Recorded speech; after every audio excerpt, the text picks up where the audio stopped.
Hello students, I am your science faculty at JR। जैसा कि आपको पता है, हम लोग क्लास 6 का चैप्टर 11 जो कि लाइट है उसको पढ़ रहे हैं।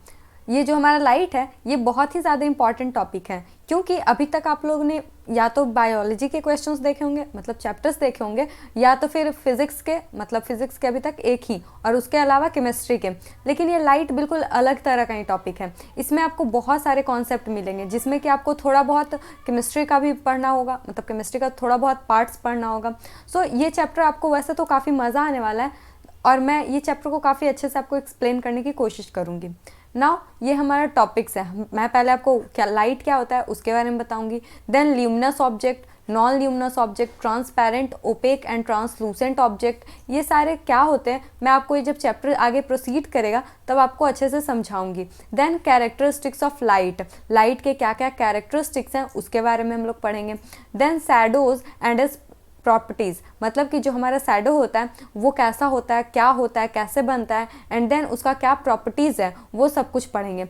देन पिन होल कैमरा, अभी से ही आप लोग इंजीनियर बनने की तैयारी स्टार्ट कर लो, क्योंकि यहाँ पे आप एक कैमरा बनाने वाले हो। मतलब कि ये कैमरा वैसे तो कोई फोटोग्राफी नहीं करेगा, बट फिर भी आप एक कैमरा बना लोगे। Then mirror and its type, मतलब कि हम लोग मिरर भी पढ़ेंगे कि मिरर क्या होता है और वो कितने टाइप के होते हैं। और एक टॉपिक मैंने यहाँ पर शायद नहीं लिखा है, वो है रिफ्लेक्शन। हम लोग रिफ्लेक्शन भी पढ़ेंगे, ठीक है। और रिफ्लेक्शन क्या होता है, कितने तरह का होता है, कैसे होता है, वो सब कुछ भी पढ़ेंगे। सो इसी के साथ हम लोग लेक्चर को स्टार्ट करते हैं। नाउ लाइट, जैसे कि आपको पता है कि लाइट ये टर्म आप लोगों ने सुन रखा है और काफ़ी ज़्यादा फेमिलियर भी है। लाइट कहने से, मतलब मेरे लाइट कहने से आप लोगों का सीधा माइंड सन पे जाता है, मतलब कि सन। तो हाँ बिल्कुल, सन एक है लाइट, लेकिन वो लाइट नहीं है, बट वो लाइट का एक सोर्स है। मतलब हमारे पास जो प्राइमरी सोर्स ऑफ लाइट है, प्राइमरी सोर्स ऑफ लाइट, वो है क्या, सन। नाउ अगर आपको कोई डिफाइन करने बोले लाइट क्या है, तो आपको पता है कि light is a form of energy. Light जो है वो एक एनर्जी का ही फॉर्म है। अब एनर्जी मतलब बहुत सारे स्टूडेंट होंगे जिनको एनर्जी टर्म का मतलब नहीं पता होगा। तो एनर्जी मतलब कि the capacity of doing work. अब यहाँ पर आप सोच रहे होंगे कि ये लाइट जो एनर्जी है वो कौन सा वर्क करता है, तो वो हमें देखने में हेल्प करता है। तो वो मतलब हमारे जो आई साइट है उसमें ये काफ़ी ज़्यादा इंपॉर्टेंट रोल प्ले करता है, which is responsible for seeing object. इसी को हम लोग लाइट बोलते हैं, कि हम लोग लाइट की वजह से ही देख पाते हैं। अगर आप किसी भी ऑब्जेक्ट को देख पा रहे हो, दैट मीन्स कि वहाँ पे पहला रोल लाइट का है, दूसरा आपके आई का है, और तीसरा ऑब्जेक्ट का है, ठीक है। अगर ये तीनों में से कोई भी चीज़ मिसिंग रहा, या तो फिर अपने मेन पोजीशन पे नहीं रहा, तो आपको देखने में प्रॉब्लम होगी। जैसे कि अगर मैं आपको लाइट को मिसिंग कर दूं, तो अगर कहीं पे लाइट नहीं होगा तो आपको कुछ भी नहीं दिखेगा। भले ही आपके पास अच्छी खासी आँख हो, या फिर आपके अराउंड बहुत सारे ऑब्जेक्ट भी हो, बट फिर भी आपको लाइट नहीं दिखेगी। देन अगर आपका आँख ही खराब होगा तो फिर ये तो क्या ही बोले। या फिर अगर आपके अराउंड कोई भी चीज़ नहीं होगी, तब भी आपको कुछ भी नहीं दिखाई देगा, ठीक है। तो अब अगर यहाँ पे आप एक एक्सपेरिमेंट करना चाहो, तो आप ये कर सकते हो कि आप एक लाइट लेना, और उस सोर्स ऑफ लाइट को आप एक जो मिरर होता है डायरेक्टली उसी पे फोकस कर देना। आप कोई ऑब्जेक्ट मत लाना है, कुछ भी नहीं, डायरेक्ट जो मिरर है उसी पे आप अपना जो टॉर्च है उसको सामने के टुवर्ड्स कर देना। आपको उस मिरर में कुछ भी नहीं दिखाएगा। देन यहाँ पर मिसिंग किस चीज़ की है, आपके पास तो आई भी है, फिर उसके बाद जो आपके अराउंड ऑब्जेक्ट है उस पर भी है, और देन आपके पास मिरर भी है, एक मीडियम है जिसमें कि आप देख सकते हो। दिक्कत यहाँ पर आपने जो सेटअप तैयार किया उसमें है, आपने ऑब्जेक्ट पे लाइट ना देकर जो इमेज बन रहा था उसी पर लाइट दे दी, जिसकी वजह से आपको वहाँ पर कोई भी इमेज नहीं दिखाई देगी। सो आपको लाइट जो है वो ऑब्जेक्ट पर देनी है हमेशा, और देन ऑब्जेक्ट रिफ्लेक्ट करेगा एंड देन आपको दिखाई पड़ेगा। सो ये हमारा फेनोमेना होता है। इसमें से एक भी चीज़ आपने उल्टी की तो आपको नहीं दिखाई देने वाली है, ठीक है। When light falls on an object, some light get reflected, ठीक है। Then reflected light come to our eyes and then we are able to see an object. जैसे कि मैंने आपको एक्सप्लेन किया कि जब आप किसी भी लाइट को देते हो, मतलब सोर्स ऑफ लाइट को ऑन करते हो, तो वो पहले आपको ऑब्जेक्ट पर देनी है, एंड देन जब ये ऑब्जेक्ट रिफ्लेक्शन के प्रोसेस को करता है तभी आपको वो ऑब्जेक्ट दिखाई देगा। जैसे कि अगर आप सन का, मतलब लाइट का एग्जाम्पल लेना चाहते हो, तो हो गया सन, टॉर्च, कैंडल, फिर फायर फ्लाइज, जिसको कि आप वो एक होती है छोटी सी कीड़ा नहीं होती, मतलब एक होती है कुछ, उसके पास जुगनू, हाँ जुगनू, उसके जो बैक बैक साइड में काफ़ी अच्छा सा लाइट ग्लो करते होता है, तो आप वो भी देख सकते हो। देन ग्लो वॉर्म, ऐसे कई सारे कीड़े होते हैं जो कि ग्लो करते हैं, ठीक है, और भी ETC। ये जो सन है वो हमारा नेचुरल सोर्स ऑफ लाइट है, फ्री फ्लाइज जो वो भी हमारा सोर्स ऑफ लाइट है नेचुरल, और ये ग्लो वॉर्म्स जितने भी हैं वो भी। सो ये हमारा लाइट, आई थिंक कि आपको क्लियर हो गया होगा। देन सोर्सेस ऑफ लाइट, अब यहाँ पर हम लोगों ने डिवीज़न स्टार्ट किया, जैसे कि मैंने आपको पिछले बताया कि यहाँ पर हम लोगों के पास दो तरह की लाइट होती है, एक नेचुरल एक आर्टिफिशियल, तो मैंने उस बेसिस पे क्लासिफिकेशन की। अब यहाँ पर सोर्स के बेसिस पे हम लोग इसको क्लासीफाई कर रहे हैं, तो सोर्स के बेसिस पे हम लोग लाइट को दो पार्ट में क्लासीफाई करते हैं। पहला ल्यूमिनस ऑब्जेक्ट, मतलब कि the object which emits their own light, ऐसा ऑब्जेक्ट जिसके पास अपनी खुद की लाइट होती है उसको हम लोग ल्यूमिनस ऑब्जेक्ट बोलते हैं। अब इसके एग्जांपल जैसे कि सन के पास अपनी खुद की लाइट है। उसके बाद जितने भी मैंने कीड़े बताए वो, और वो सब जितनी भी फायर फ्लाइज होती हैं वो सब के पास खुद की लाइट होती है, जैसे कि टॉर्च हो गया, उसके बाद बल्ब हो गया, स्टार हो गया। ये जो स्टार होता है वो भी अपना खुद का लाइट इमिट करता है, बल्ब भी खुद ग्लो करता है, भले ही उसके अंदर इलेक्ट्रिकल एनर्जी जाती है उसके बाद वो कन्वर्ट होती है लाइट एनर्जी में, बट फिर भी इसके पास अपनी खुद की लाइट है, ठीक है। तो हम ऐसे ऑब्जेक्ट को ल्यूमिनस ऑब्जेक्ट बोलेंगे जो कि खुद जलने के लिए, मतलब खुद वो रिस्पॉन्सिबल हो लाइट के लिए, ठीक है। देन नॉन ल्यूमिनस ऑब्जेक्ट, हमारे अराउंड बहुत सारे ऑब्जेक्ट ऐसे होते हैं जो नॉन ल्यूमिनस होते हैं। अब नॉन ल्यूमिनस कहने का मतलब जो इसके पास अपनी खुद की लाइट नहीं होती है, जैसे कि आपका बुक हो गया, जैसे कि आपके अराउंड जितनी भी चीज़ें हैं जिसको कि अभी आप देख पा रहे हो, तो वो आप रिफ्लेक्शन की वजह से देख पा रहे हो, ना कि वो अपनी खुद की लाइट इमिट कर रही है। जैसे कि आपका टेबल हो गया, पेन हो गया, चेयर हो गया, बुक हो गया, बॉटल हो गया, ETC बहुत सारी चीज़ें आपके अराउंड भरी पड़ी हैं ऐसी चीज़ें। सो आपने क्लासिफिकेशन भी पढ़ ली on the basis of source के बेसिस पे हमारे पास, मैंने आपको क्लासिफिकेशन जितने भी थे उसको एक्सप्लेन किया। Then types of material transmit light, अब कितनी तरह के मटेरियल होते हैं पहले उसको हम डिफाइन कर लेते हैं। आपने देखा होगा कई सारे ऑब्जेक्ट ऐसे होते हैं जिसके कि आप लाइट देते हो तो आप वो लाइट पास नहीं कर पाती है, ठीक है, तो कई सारे ऐसे होते हैं जो कि पास कर पाती है। तो ऐसे हमारे पास तीन तरह के मटेरियल होते हैं, पहला ट्रांसपेरेंट, ट्रांसलूसेंट और ऑब्जेक्ट। अब ये ट्रांसपेरेंट, ट्रांसलूसेंट और ओपेक क्या होता है, तो पहले तो हम लोग ट्रांसपेरेंट ऑब्जेक्ट क्या होते हैं उसको समझ लेते हैं, ठीक है। These object allow light to pass through them in the straight line completely, जैसे कि ये जो ऑब्जेक्ट होता है ये लाइट के ट्रैवल, अगर लाइट इस तरह से आ रही है और बीच में ऐसे ये ऑब्जेक्ट रख दो तो लाइट इसको अपने अंदर से पास होने देगी, ठीक है। सो ये अपने अंदर थोड़ी सी भी लाइट को नहीं रोकती है, ये कम्प्लीटली लाइट को पास ऑन होने देती है। तो इस तरह के ऑब्जेक्ट को हम लोग ट्रांसपेरेंट ऑब्जेक्ट बोलते हैं, मतलब कि बिल्कुल ट्रांसपेरेंट हो जो, ठीक है। We can see through them these object easily, जैसे कि अगर आप इस ऑब्जेक्ट के पार कुछ रखते हो, यहाँ पर आपका कोई ऑब्जेक्ट है, बीच में ये ऑब्जेक्ट होने के बाद भी, ऑब्जेक्ट लेट से ये ए है और ये बी है, तो ऑब्जेक्ट ए के होने के बाद भी आपको ऑब्जेक्ट बी क्लियरली दिखाई पड़ेगा, मतलब कि आप इसके पार आराम से देख पाओगे।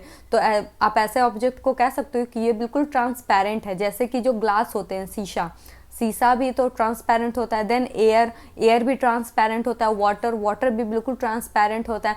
और कई सारे जो बहुत सारे जो ऐसे मटेरियल्स होते हैं जो कि फाइबर के बने होते हैं लेकिन वो बिल्कुल ट्रांसपेरेंट होते हैं, ना कि वो ग्लास होते हैं, ग्लास तो नहीं होते, तो आई थिंक कि कोई प्लास्टिक जैसे ही होते हैं, तो वो भी ट्रांसपेरेंट ही होते हैं, ठीक है। देन ट्रांसलूसेंट, अब ट्रांसलूसेंट ऑब्जेक्ट जितने भी होते हैं वो अपने अंदर से लाइट तो पास होने देते हैं बट वो कम्प्लीटली पास नहीं होने देते हैं, वो 30% to 40% लाइट को अपने अंदर एब्जॉर्ब कर लेते हैं या फिर उसको रिफ्लेक्ट ही नहीं होने देते पूरा का पूरा, आप ये भी कह सकते हो। तो these object allows light to pass through them partially, मतलब कि ये पूरा नहीं, कम्प्लीटली नहीं, यहाँ पे आपने ये टर्म नोटिस किया होगा, यहाँ पर ये कम्प्लीटली होता है जबकि यहाँ पर पार्शियली, पूरा नहीं होता है, मतलब थोड़ा बहुत होता है, ठीक है। The object is not clearly seen in the translucent object, अब जैसा कि इस ऑब्जेक्ट, लेट से ये ऑब्जेक्ट मैंने यहाँ पे ए रखी है, ठीक है, ये अपने अंदर से लाइट को कम्प्लीटली पास ही नहीं होने दे रही है, तो यहाँ पर लाइट भी कम पहुँचेगी। अब ऑब्जेक्ट पर ही लाइट कम पहुँच रही है, मतलब कि इस ऑब्जेक्ट पे लाइट ही कम गिर रही है, तो रिफ्लेक्शन भी कम होगा, और रिफ्लेक्शन अगर कम होगा तो आपको दिखाई भी वो ऑब्जेक्ट अच्छे से नहीं पड़ेगी। तो अगर आपको कोई भी चीज़ देखनी है, बिल्कुल शार्प इमेज आपको चाहिए, तो आपको रिफ्लेक्शन का जो प्रोसेस है वो भी शार्प करवाना पड़ेगा, ठीक है। अगर आपने ऐसा मतलब थोड़ा भी लाइट इधर उधर हुआ, दैन मीन्स कि आपको आपका ऑब्जेक्ट नहीं दिखने वाला है। जैसे कि एग्जांपल टिश्यू पेपर, फिर फोर्स्ड ग्लास, जितने भी जो खर्चे हुए, मतलब खर्चे नहीं, उसको क्या बोलते हैं, जैसे एक ग्लास है उसके ऊपर आप स्क्रैच कर दो तो वो सारे ग्लास भी नहीं दिखाई देते हैं। Then butter paper and then etc, बहुत सारे, जैसे कि मड और वाटर को आप मिक्स कर दो, उसके बाद हल्का थोड़ा बहुत सा मड और वाटर, तो वो जो आपको लिक्विड बनेगा वो भी ट्रांसलूसेंट बनेगा, मतलब कि आप उसके आर पार थोड़ा बहुत ही देख पाओगे। टिश्यू पेपर, इसके भी आर पार आप देख पाते हो बट उतना क्लियर नहीं देख पाते। फिर बटर पेपर तो मैंने बताया कि वो भी आप ट्रांसलूसेंट ही होता है, उसके आर पार आप क्लियर नहीं देख सकते, लेकिन हाँ कुछ हद तक देख सकते हो। अब आपके पास एक पेपर है, ठीक है, पेपर के ऊपर आप ऑयल को गिरा दो और हल्का ऑयल को ऐसे स्प्रेड कर दो, वो जो पेपर है वो अपने मतलब जिस एरिया पे आपने ऑयल को गिराया है उस एरिया पे आप नोटिस करोगे कि वो पेपर ट्रांसलूसेंट हो गया, मतलब कि आप आर पार पूरा क्लियर तो नहीं बट धुंधला देख पाओगे। सो ये भी आप एक कह सकते हो कि ऑयल पेपर या फिर बटर पेपर दोनों जो होता है वो ट्रांसलूसेंट होता है। देन हमारे पास थर्ड कैटेगरी है ओपेक ऑब्जेक्ट की, मतलब कि हमारे पास कुछ ऐसे ऑब्जेक्ट होते हैं जो कि लाइट को थोड़ा भी पास नहीं होने देते, मतलब कि ये दोनों एक दूसरे के एनिमी होते हैं। जैसे कि ये जो these light do not allow light to pass through them, मतलब कि ये जो ऐसे ऑब्जेक्ट होते हैं वो अपने अंदर से लाइट को पास ही नहीं होने देते। जैसे कि आपका बुक, ठीक है, अगर आपका बुक जो होता वो अपने अंदर से लाइट को पास होने देता तो आपके अगर टेबल पे बुक रखते तो आपको टेबल दिखाई पड़ती, बुक के आर पार बिल्कुल आराम से आप टेबल को देख पाते। देन आपका जितना भी डोर होता है, मतलब बहुत सारे, आपके टेबल हो गया, आपका पेन हो गया, ये सब ओपेक ऑब्जेक्ट होती है। अब आप कैसे पहचानोगे कि ओपेक ऑब्जेक्ट कैसा होता है, तो जो ट्रांसपेरेंट ऑब्जेक्ट होता है उसका शैडो बनता बहुत ही रेयर बनता है, मतलब कि उसके जो एजेस होते हैं उसे वहीं पे, मतलब जैसे कि ये शार्प ऑब्जेक्ट है, मतलब एक ऑब्जेक्ट है जो कि ट्रांसपेरेंट है, तो जो इनके किनारे पर है उसका इमेज हल्का फुल्का दिखेगा आपको, मतलब इसका थोड़ा बहुत शैडो बनता है, वो भी इसके एजेस होने की वजह से यहाँ पे आपको शैडो दिखाई पड़ेगी। ऐसे ये बिल्कुल ट्रांसपेरेंट होते हैं, ठीक है। और ट्रांसलूसेंट ऑब्जेक्ट का नेचर है कि इसका थोड़ा बहुत, बिल्कुल थोड़ा बहुत ही आपको इससे दिखाई देगा आर पार। एंड देन ओपेक में आपको कुछ भी नहीं दिखाएगा, आपको हो सके तो अगर ये यहाँ पे ओपेक ऑब्जेक्ट है तो इसके पीछे में आपको शैडो दिखाई पड़े, बट ये ऑब्जेक्ट के आर पार कुछ भी नहीं दिखाई देगा। सो आपको ट्रांसपेरेंट, ट्रांसलूसेंट और ओपेक ऑब्जेक्ट क्या होते हैं ये सारी चीज़ें समझ आ गई होंगी। नाउ कैरेक्टरिस्टिक्स ऑफ लाइट, अब लाइट के कुछ कैरेक्टरिस्टिक्स हैं, जैसे कि light travels in a straight line, light जो है हमेशा स्ट्रेट लाइन में ट्रैवल करता है। आप अभी सोच रहे होगे कि मतलब हमने तो बोल दिया और आप ये से यकीन कैसे कर लोगे कि लाइट जो है स्ट्रेट लाइन में ट्रैवल करती है। तो मैं आपको एक एक्सपेरिमेंट बताती हूँ। आप एक कैंडल लेना, ठीक है, ये आपका एक कैंडल हुआ और यहाँ पर आप एक कार्डबोर्ड लगा देना, ठीक है, कार्डबोर्ड में एक होल कर देना। देन आप अगेन एक कार्डबोर्ड लगाना और सेम इसी एंगल पे यहाँ पे एक कार्डबोर्ड में होल कर देना और आप यहाँ पर ऐसे खड़े हो जाना और इस कार्डबोर्ड की हेल्प से आप यहाँ पर देखने की कोशिश करना क्या आपको ये लाइट का फ्लेम दिखाई पड़ रहा है। अगर हाँ तो इससे प्रूफ हो जाता है कि लाइट जो है वो स्ट्रेट लाइन में ट्रेवल करती है। जैसे कि जो लाइट है ये होल के थ्रू जाते हुए बिल्कुल आपके आँखों में इस तरह से पड़ेगी, बिल्कुल सीधा, तो जिससे कि आप कह सकते हो कि लाइट स्ट्रेट पाथ में ट्रैवल करती है। उसके अलावा light can be reflected, light जो है स्ट्रेट पाथ में ट्रैवल तो करती है लेकिन वो रिफ्लेक्ट भी कर सकती है। अब जैसे मैं आपको एक एग्जांपल देती हूँ, आपका जो बॉल है जब आप उसको ज़मीन पे पटकते हो तो वो बिल्कुल स्ट्रेट जाती है, तो क्या वो स्ट्रेट ज़मीन को ऐसे चीरती हुई अंदर चली जाती है? नहीं, वो रिफ्लेक्ट करती है, मतलब कि बाउंस बैक जिसको आप बोलते हो, मतलब कि वो दोबारा से उछलती है पीछे की ओर। तो जो हमारा लाइट होता है वो भी आप ऐसे अगर स्ट्रेट लाइन में जा रहा है तो अगर उसको बीच में थोड़ा सा भी हिंड्रेंस मिलेगा, हिंड्रेंस कहने का मतलब अगर हो सकता है कोई ओपेक ऑब्जेक्ट मिल जाए या तो फिर यहाँ पे कोई ट्रांसलूसेंट ऑब्जेक्ट, कुछ इस तरह का ऑब्जेक्ट मिल जाएगा तो ये रिफ्लेक्शन शो करेगा, ये सीधे इस तरह से रिफ्लेक्ट कर जाएगा। लाइट का एक और कैरेक्टरिस्टिक्स है रिफ्रैक्शन। लाइट जो है रिफ्लेक्शन भी शो करता है, रिफ्रैक्शन भी शो करता है। अगर आप और हायर के क्लासेस में जाओगे देन आपको वहाँ पर डिस्पर्सन और भी कई सारी चीज़ें पढ़नी होती है, बट अभी आप मेनली रिफ्लेक्शन को याद रखो क्योंकि आपको मैं आगे मतलब इसी क्लास में रिफ्लेक्शन क्या होता है उसको भी समझाऊंगी। Then light can be bent, light को आप मोड़ सकते हो, मतलब लाइट जो है वो बेंट भी करती है, मुड़ती भी है। अब आप सोच रहे हो कि लाइट कैसे बेंट करती है, तो जब लाइट एक मीडियम से दूसरे मीडियम में जाती है तब वो बेंड करती है। जैसे कि आप एक ग्लास लेना, ठीक है, ग्लास को आप जो अपना पेंसिल है उस वाटर में से डिप कर देना, डाल देना। तो जब आप उसको नोटिस करोगे कि यहाँ तक तो आपका जो पेंसिल है वो बिल्कुल स्ट्रेट दिखेगा, उसके बाद आपको हल्का सा पेंसिल इस तरह का दिखेगा, और जब वो वापस से वाटर से बाहर आएगा तो कुछ इस तरह का दिखेगा। मतलब कि लाइट जो है वो पहले अपने उसको जाना इस पाथ पे था, लेकिन वो डेविएट होके इस पाथ पर आ गई। एंड देन वो जब मीडियम चेंज करती है, when light changes its medium it slightly get bends, मतलब कि ये थोड़ा बहुत बेंड हो जाता है, ठीक है। और लाइट का जो स्पीड होता है 3 × 10⁸, यहाँ पर थोड़ा सा मिस्टेक है, 3 × 10⁸ मीटर पर सेकेंड। तो ये हमारा जो होता है लाइट का स्पीड होता है, ये मीटर पर सेकेंड में। अगर आपको क्वेश्चन में अगर अकॉर्डिंग टू आपके नीड अगर ज़रूरत पड़े तो आप इसको किलोमीटर में भी कर सकते हो। तो आपको ही पता है 10⁻3, अब ये तो आपको खुद ही करना होता है, तो आप इसको इससे इंटू कर सकते हो, ठीक है। देन यहाँ पर हमारा जो शैडो है, यहाँ पर अब आपको मैंने ओपेक ऑब्जेक्ट के बारे में बताया। अब आपको पता है जो ओपेक ऑब्जेक्ट होता है उसका नेचर कैसा होता है, वो लाइट को अपने अंदर से पास नहीं होने देती। तो अगर लाइट अपने अंदर से वो पास नहीं होने देगी, लेट से ये हमारा लाइट है, ये पास हुआ और पास होने की कोशिश किया, लेकिन ये जो ऑब्जेक्ट है उसको रोक ली, तो इसका मतलब आंसर क्या होगा, मतलब इसके बाद क्या होगा, तो इसके बाद यही होगा कि इसके पीछे एक शैडो बन जाएगा, कुछ इस तरह का शैडो बन जाएगा। अब यहाँ पर ऑब्जेक्ट का शैडो बन जाना ये बताता है कि लाइट स्ट्रेट पाथ में ट्रैवल कर रही थी। अगर लाइट लेट से अगर स्ट्रेट पाथ में ट्रैवल नहीं कर रही होती तो लाइट इधर से आती, यहाँ पे ऑब्जेक्ट था तो वो बेंड करके इधर से चली जाती, लेकिन ऐसा नहीं है। लाइट जो है वो स्ट्रेट पाथ में होने की वजह से यहाँ पर शैडो बन रहा है, ठीक है। When an opaque object is block the path of the light it forms a dark position on the opposite side of the object, this dark position is known as shadow. जैसे कि आपको ही पता है कि शैडो का कोई colour नहीं होता, ये बिल्कुल डार्क होता है। जैसे कि लाइट का अपोजिट क्या होता है, लाइट का अपोजिट होता है डार्क।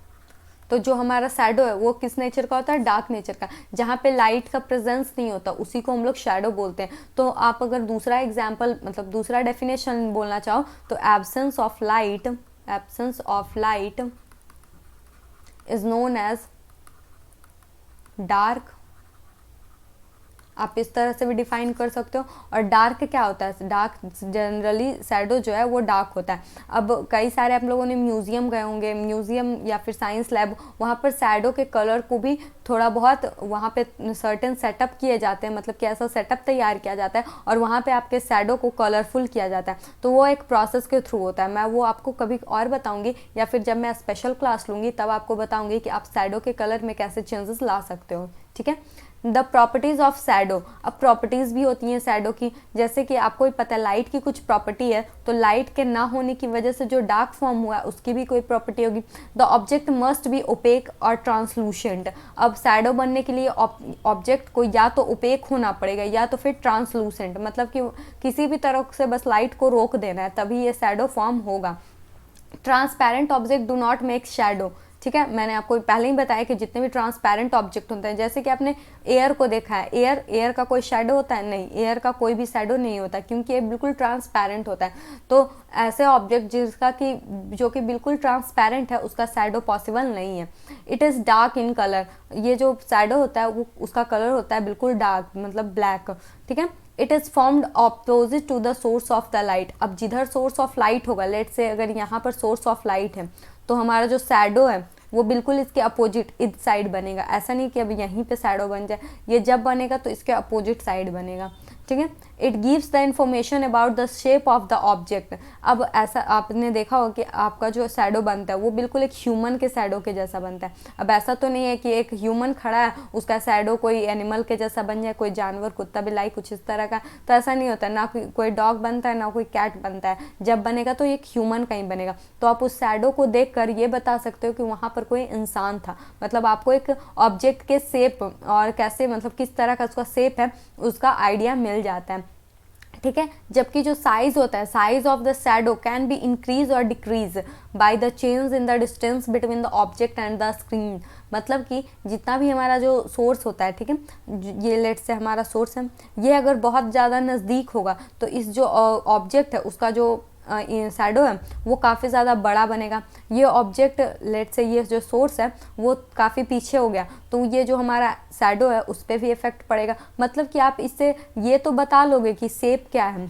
ऑब्जेक्ट का शेप क्या है, बट इसका साइज़ क्या है ये बताना पॉसिबल नहीं है, क्योंकि ये वैरी करता है। आप किस एंगल पे लाइट को रखे हुए हो, तो ये टोटली डिपेंड करता है कि लाइट का क्या पोजीशन है और स्क्रीन का क्या पोजीशन है, मतलब ऑब्जेक्ट का क्या पोजीशन है। ठीक है, सो आई होप आपको ये स्लाइड समझ आ गई होगी। देन ये पिन होल कैमरा, ये पिन होल कैमरा होता क्या है, तो ये एक बस एक डिवाइस है, मतलब आप इसको एक कहते खिलौना, आप अपने खुद के खेलने के लिए इसको बना सकते हो। ठीक है, लेकिन ये खिलौना वैसे तो बहुत ज़्यादा काम का है, नाम का बस खिलौना है, बट इससे आप कई सारी चीज़ें समझ सकते हो, जैसे कि लाइट जो है वो स्ट्रेट लाइन में ट्रैवल करता है। ठीक है, अब यहाँ पर आप एक इसको बनाने के लिए एक बॉक्स लेना। ठीक है, लेट से ये आपका बॉक्स हो गया, ये बिल्कुल इस तरह का होगा। आप इसके एक साइड को, अगर आपने इस साइड को यहाँ पर एक होल बनाया तो इसके जस्ट अपोजिट साइड, ये जो आपका ये तो अपोजिट साइड हो गया, तो इसको थोड़ा सा वाइलिंग कर देना है, या फिर यहाँ पे बटर पेपर यूज़ करना,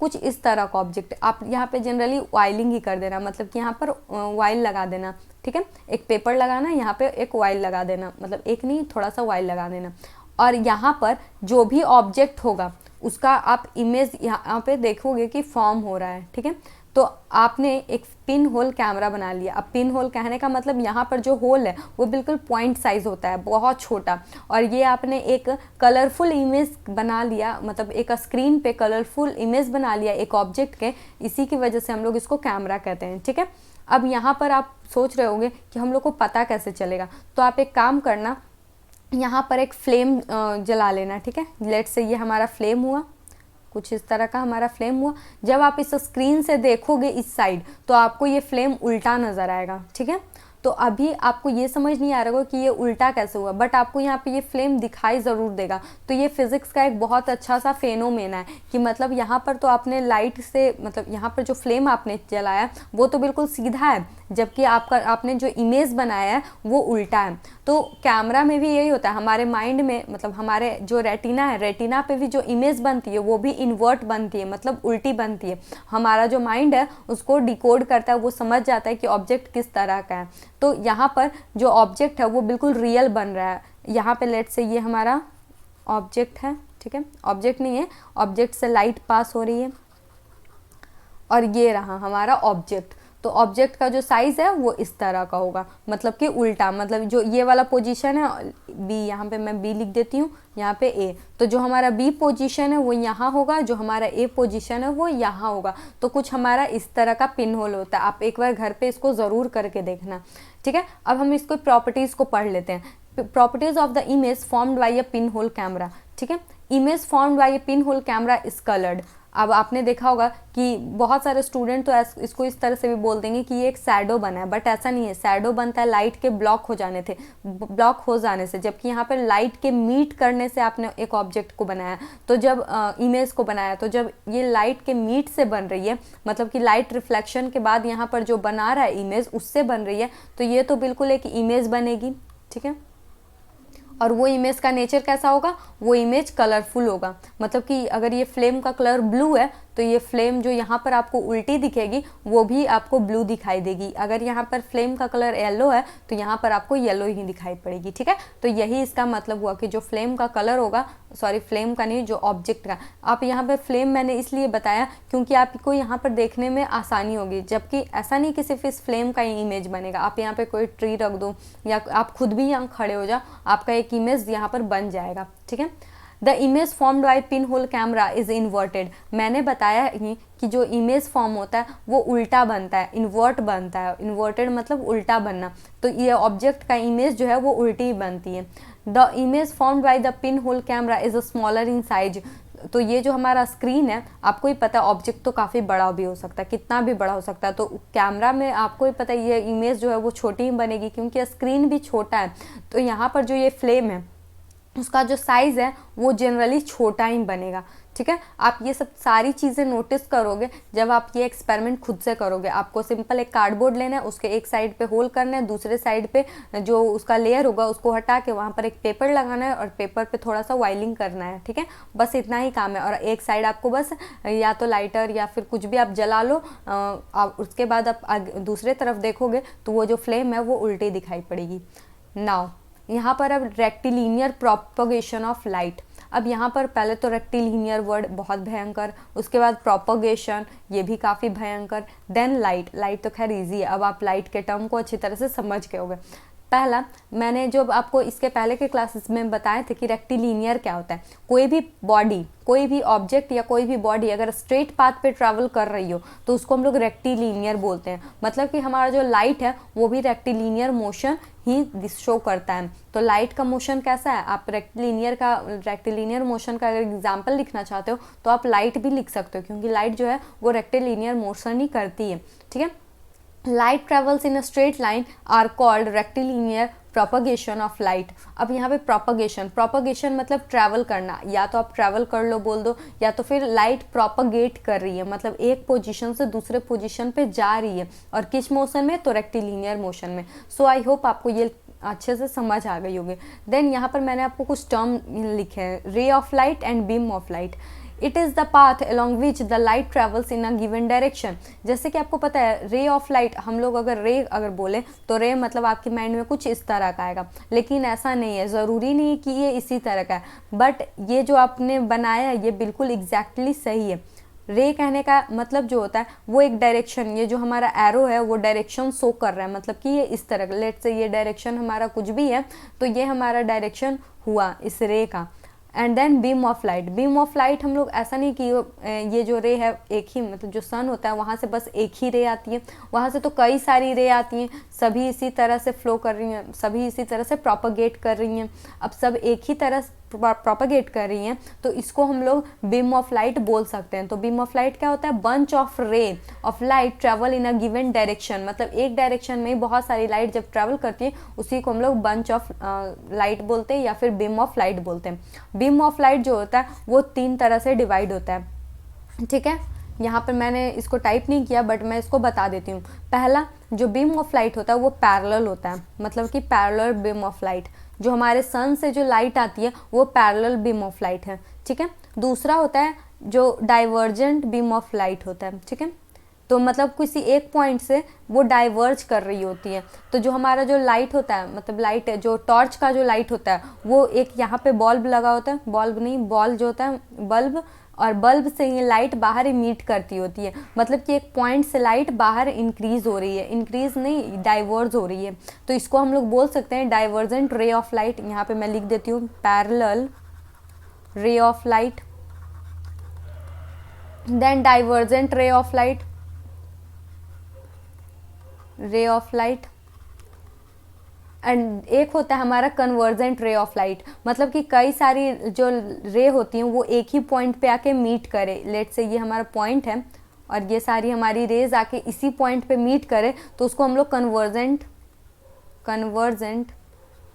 रे ऑफ लाइट बोलते हैं। सो आई होप आपको ये सारी चीज़ें समझ आ गई होंगी। तो हमारे पास इतनी तरह की बीम ऑफ लाइट है। अब आप लोगों ने देखा होगा यहाँ पर भी पैरेलल भी है तो ये सब एक ही डायरेक्शन में, यहाँ पर इस तरह से भी है तो वो एक ही डायरेक्शन में, मतलब बाहर की ओर ही जा रही है, और यहाँ पर सब अंदर इनवर्ड, यहाँ पे आउटवर्ड है, यहाँ पे इनवर्ड है। तो जो डाइवर्जेंट होती हैं वो आउटवर्ड होती हैं। ठीक है, आउटवर्ड यहाँ पे छोड़िए स्पेस में भी नहीं है, आउटवर्ड वे होती हैं, और ये जो होती है वो इनवर्ड होती हैं। नाउ मिरर क्या होता है, अब सुबह सुबह आप उठो और अपना चेहरा जहाँ देखते हो उसी को हम लोग मिरर बोलते हैं। ठीक है, तो अब हम लोग इसका साइंटिफिक पहले तो डेफिनेशन देख लेते हैं। A mirror is a polished surface which can make the image of an object, मतलब कि जो हमारा मिरर होता है वो एक पॉलिश्ड सरफेस होता है। अब पॉलिश्ड सरफेस किसको बोलेंगे, तो जैसे कि आपने एक ग्लास ले लो, ठीक है, आपने देखा होगा ग्लास के बिल्कुल आर पार आप देख सकते हो, तो अगर आपको इसको मिरर बनाना है तो कुछ तो प्रोसेस करना पड़ेगा, तभी तो आप इसको मिरर बना पाओगे। तो हम लोग इसको जनरली सिल्वर्ड करते हैं। ठीक है, तो कई लोग इतने मतलब अमीर टाइप के होते हैं, यहाँ पर एल्युमिनियम का यूज़ करते हैं, क्योंकि सिल्वर थोड़ा सस्ता आता है ना, तो उनको थोड़ा सा महंगा चाहिए होता है कुछ, तो यहाँ पे वो एल्युमिनियम का यूज़ करते हैं।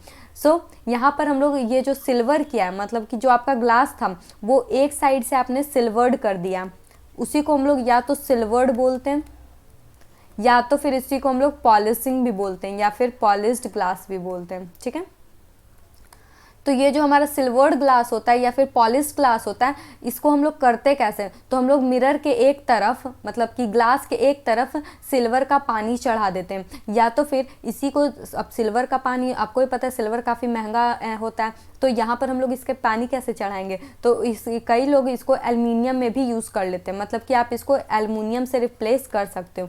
तो एल्युमिनियम जो होता है आप उसका भी यूज़ कर सकते हो। एल्युमिनियम और सिल्वर जो ये दोनों मेटल है, ये बेस्ट रिफ्लेक्टर ऑफ लाइट है। सिल्वर तो 99% लाइट को रिफ्लेक्ट कर देता है। मैंने आपको बताया अगर आपको शार्प इमेज चाहिए, बिल्कुल क्लियर इमेज चाहिए, तो आपका जो रिफ्लेक्टिंग सरफेस होना चाहिए वो काफ़ी ज़्यादा हाई क्वालिटी का होना चाहिए, मतलब बिल्कुल अच्छा होना चाहिए, स्मूथ होना चाहिए, तो आप ज़्यादा से ज़्यादा लाइट को रिफ्लेक्ट करवा पाओगे, ठीक है। तो जो हमारा मिरर होता है उसका एक सरफेस जो होता है वो पॉलिश्ड होता है। सो आई होप आपको ये सारी चीज़ें समझ आ गई होंगी। आप या तो पॉलिश्ड बोलो या फिर सिल्वर्ड बोल दो। अब हमारे पास कई तरह के मिरर होते हैं हमारे घर में, जनरली तो एक ही होता है मिरर, मतलब कि जहाँ भी देख लो बिल्कुल स्ट्रेट मिरर होता है, जिसको कि हम लोग प्लेन मिरर बोलते हैं। लेकिन हमारे पास और भी मिरर होती हैं, जैसे कि concave mirror, convex mirror.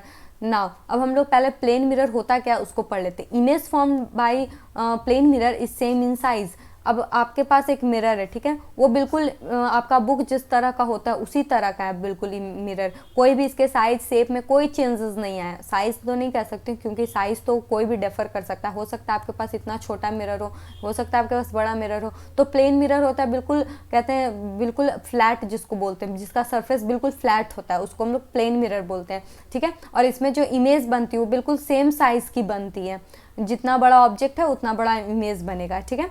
And then हमारे पास दो अलग अलग मिरर होते हैं, ये इसको हम लोग स्फेरिकल मिरर में कन्वर्ट मतलब पढ़ते हैं। ये दोनों स्फेरिकल मिरर के टाइप हैं। जैसे कि आप एक ग्लास को लो, बीच से इसको कट कर दो तो आपको एक पार्ट कुछ ऐसा दिखाई देगा और एक पार्ट आपको कुछ इस तरह का दिखाई देगा। लेट्स से ये हमारा मिरर हुआ और ये हमारा मिरर हुआ। ये हमारा जो अंदर का पार्ट है ये हमारा रिफ्लेक्टिंग सरफेस हुआ, और यहाँ पर जहाँ जहाँ मैं डैश डैश की हूँ वो हमारा सिल्वर्ड पार्ट है, ठीक है। सिल्वर्ड पार्ट है मतलब कि इस साइड तो सिल्वर्ड किया हुआ है, मतलब कि पानी चढ़ाए हुए या पॉलिशिंग किया हुआ है, तो अब रिफ्लेक्शन अंदर से होगा। अब यहाँ पर पॉलिशिंग बाहर से किया हुआ है तो यहाँ पर होगा, ठीक है, यहाँ पर हमारा रिफ्लेक्शन होगा। तो इसी के बेसिस पे हमारे पास कनकेव मिरर और कन्वेक्स मिरर होते हैं, ठीक है। अब यहाँ पर हम लोग इसको बोल सकते हैं रिफ्लेक्टिंग सरफेस इज बेंट इन। जो कनकेव मिरर होता है इसका जो सरफेस होता है वो अंदर की ओर होता है, ठीक है। ये वाला जो सरफेस मैंने आपको दिखाया, ये अंदर वाला सरफेस जो होता है उसका जो मतलब जिसके भी मिरर का अंदर वाला सरफेस रिफ्लेक्टिंग होता है उसको हम लोग कनकेव मिरर बोलते हैं। और जिसका भी बर्ग आउट होता है मतलब कि बाहर की ओर निकला हुआ, ऐसा मिरर जो कि बाहर की ओर निकला हुआ होता है उसको हम लोग कन्वेक्स मिरर बोलते हैं।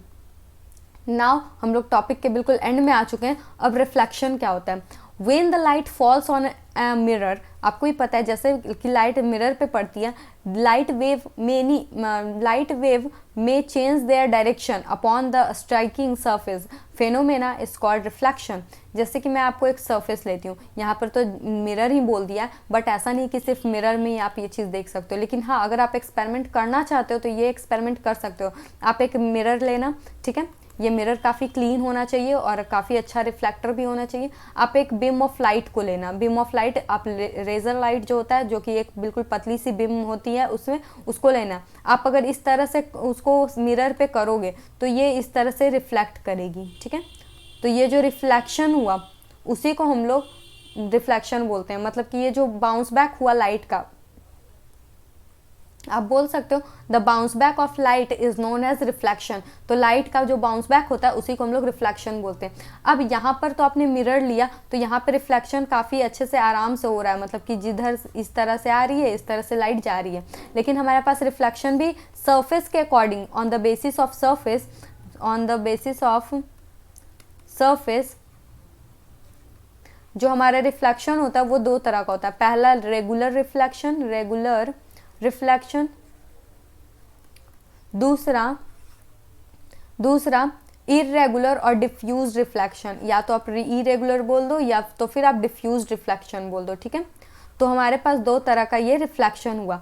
अब रेगुलर रिफ्लेक्शन किसको कहते हैं? जितने भी मिरर में रिफ्लेक्शन होते हैं जिससे कि शार्प इमेज आपको फॉर्म होता है, जैसे कि वाटर में जो होता है वो कई बार आपको धुंधला इमेज दिखाई देगा, क्योंकि उसका सरफेस जो होता है वो अगर वाटर बिल्कुल रेस्ट में है तब तो आपको क्लियर इमेज दिखाई पड़ेगा, लेकिन अगर वाटर मोशन में है तब आपको इमेज अच्छे से नहीं दिखाई पड़ेगी, ठीक है। तो यही कारण है रिफ्लेक्शन का। यहाँ पर रिफ्लेक्शन लाइट तो आपको ही पता है कि एक टाइम पे हर जगह एक ही जैसा होगा, तो आपको एक टाइम पे अपना चेहरा काफ़ी क्लियर दिखाई दे रहा है और उसी ऑब्जेक्ट में आपको दूसरे टाइम आपको अपना चेहरा नहीं क्लियर दिख रहा है। तो इसके कारण है सिर्फ और सिर्फ सरफेस का नेचर। तो कुछ सरफेस जो होते हैं वो रेगुलर होते हैं, मतलब कि उनका जो ऊपर वाला सरफेस होता है वो काफ़ी ज़्यादा स्मूथ होता है, ठीक है, बेस्ट रिफ्लेक्टर ऑफ लाइट होता है, और वो बिल्कुल इस तरह से फ्लैट होता है सरफेस, बिल्कुल क्लियर, और जिसकी वजह से जो लाइट है वो मैक्सिमम से मैक्सिमम लाइट रिफ्लेक्ट कर जाती है, और जिस एंगल से लाइट फॉल होती है उसी एंगल से चली जाती है। लेट से ये 30 डिग्री एंगल होगा तो ये 30 डिग्री से ही रिफ्लेक्ट कर जाएगी। सारे बीम ऑफ जितने भी बीम ऑफ लाइट इस पे गिरेंगे वो 30 से आएंगे या फिर 40 से आएंगे तो वो 40 से चले जाएंगे, ठीक है। जबकि डिफ्यूज्ड में जो होता है उसका जो सरफेस होता है वो इस तरह का होता है, ठीक है।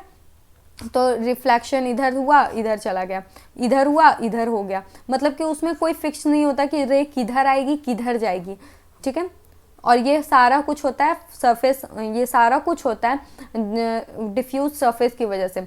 अब इसी पे हम लोगों के एनसीईआरटी में तो मुझे याद नहीं दिया हुआ कि नहीं, बट इस तरह का क्वेश्चन पूछा ज़रूर जाता है कि रिफ्लेक्शन का जो प्रोसेस है वो हमारे बुक पर भी होता है, हमारे टेबल पे भी होता है और हमारे मिरर पे भी होता है, लेकिन क्यों हमें मिरर में अपना इमेज दिखाई पड़ता है? तो बिकॉज ऑफ सरफेस और because of nature of surface. आपको ही पता है बुक का जो नेचर होता है सरफेस का, वो ज़्यादा से ज़्यादा मैक्सिमम से मैक्सिमम लाइट को अपने अंदर एब्जॉर्व करना चाहती है।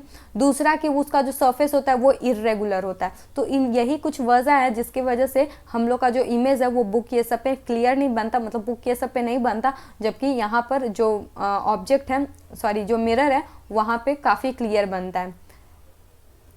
नाउ इसी के साथ हम लोग इस लेक्चर के एंड में आ गए। ये हमारा कुछ क्वेश्चन एंड आंसर है। ये सारा क्वेश्चन एंड आंसर जितने भी लाइट के जो क्वेश्चन एंड आंसर है, मेरे अकॉर्डिंग सिर्फ थर्ड और फोर्थ जो क्वेश्चन है वो थोड़ा बहुत इंपॉर्टेंट है, बट उतना भी इम्पॉर्टेंट नहीं है। सो आप एक काम करना है, या तो आप आर.डी. शर्मा या तो फिर भारती भवन जो होता है आप उससे सॉल्व करोगे। तो ये सारा जो क्वेश्चन है आप इसको रहने देना, ये उतना भी काम का नहीं है। मैंने फिजिक्स का ये जो चैप्टर है वैसे तो काफ़ी ज़्यादा इंपॉर्टेंट है और काफ़ी ज़्यादा इंटरेस्टिंग भी है, बट मैंने एनसीईआरटी के क्वेश्चन देखे, इतने मतलब बोरिंग से थे और डल से थे कि मुझे इसको डिस्कस करने का मूड भी नहीं किया। लेकिन अगर आप कमेंट करते हो तो मैं इसका डिस्कशन ज़रूर करूँगी। नाउ इसी के साथ हम लोग इस लेक्चर के एंड में आ चुके हैं और हम लोग इस लेक्चर में बहुत कुछ सीखा। वैसे तो आप लोग अभी क्लास 6 में काफ़ी मतलब स्मॉलर क्लास में हो, काफ़ी छोटे हो। जब आप इसी को हायर के क्लासेस में 11th 12th में पढ़ोगे तो यहाँ यही जो चैप्टर है, अभी तो आपको ये बहुत छोटा सा लगा, लेकिन यही चैप्टर रे ऑप्टिक्स और वेव ऑप्टिक्स में कन्वर्ट हो जाएगा। तब मैं आपको वहाँ पर पढ़ाऊँगी कि रे ऑप्टिक्स और वेव ऑप्टिक्स इतना भी ईजी नहीं है, मतलब इतना भी ईजी नहीं, काफ़ी ईजी है, बट अगर आप इसको अच्छे से डील करते हो तो ये चैप्टर बहुत ईजी लगेंगे। सो 12th की बात है तो आप 12th में ही करेंगे, लेकिन अभी आप हमारे चैनल को सब्सक्राइब कर दीजिएगा और इसी तरह से हमारे चैनल पे जितने भी कंटेंट है उसको अपने दोस्तों के साथ ज़रूर शेयर कीजिएगा। So keep learning with JR। और मैं 12th, आपका ये 11th चैप्टर था, हम अगले चैप्टर जो भी 12 है उसको हम लोग डील करेंगे। Till then bye bye.